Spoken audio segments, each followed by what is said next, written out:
How's it going, gamers? Chongo here, and today I've got a gameplay commentary for you guys. The gameplay is of a game called Cube World, and this commentary is just going to be me giving my first impressions of this game that's currently in alpha, so let's get into it. So I recently purchased this game around 2 days ago. It was around $22 Australian when I bought it, and I thought I'd give it a go because it looked kind of good.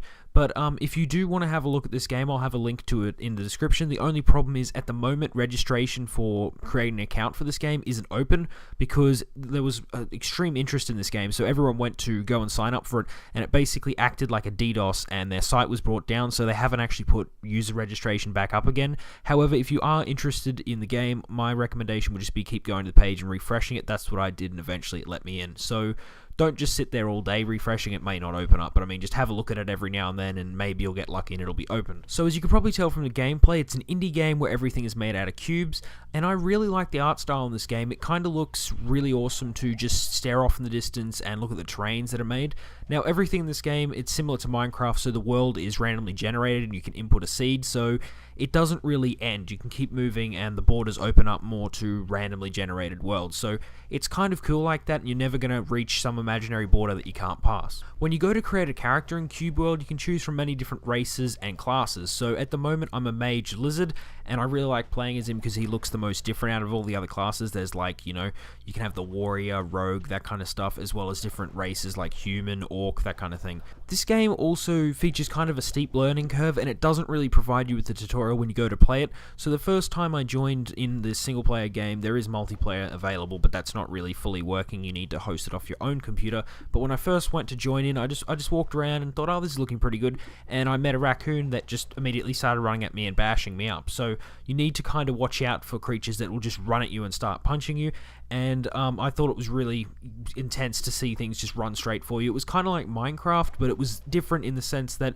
even if it's daytime, things will still attack you, so you need to watch out for that. And in this game, things will actually be able to climb over objects to get to you, so you can't just run for a bit and you're all good. You'll need to run for a long time to get rid of creatures that are following you. This game also features an element of pets, so this will allow you to use some food on a certain pet. It has to be a specific type. You can just look that up on Google and basically find out which kind of food you need for which kind of pet. So for example, at the moment you can see I've got an alpaca.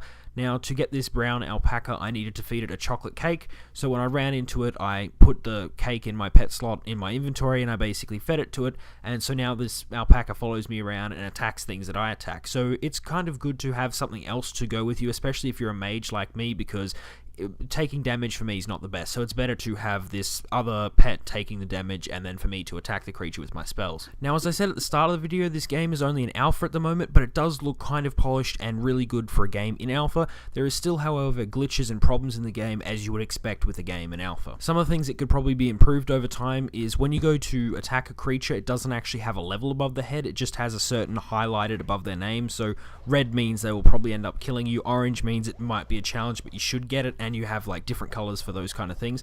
So I'd prefer more of a level based system, so I can say, okay, I'm a level 4 mage and this thing's level 10, I should stay the hell away from it, as opposed to just having different coloring of names or things like that. The game also features NPCs which are good, so if you're having trouble fighting an enemy and there's a nearby group of friendly NPCs, they will come and help you, but it also features bad NPCs, so you might see a group of enemies walking around and they're just patrolling, and if you go near them, they'll attack you. Now, something I really like in this game, instead of just leveling and doing that, you actually are able to go and do quests. So these quests will come up each time you go to an inn and go to sleep. You'll get 3 new quests, so you can go off and do them. However, at the moment, I'm a bit of a low level, so it's kind of hard for me to complete these quests because I don't have enough health to basically take damage from these monsters. So I've been having a lot of fun with Cube World at the moment, and I'd recommend anyone who's looked at this video and thought it looks like a good game to go check it out. However, if you do have a Nvidia graphics card like myself, you have to change some settings to make sure the game doesn't break your graphics card, because it's running way too fast for your graphics card. Anyway, you're going to need to look up some forums and stuff like that to fix that problem.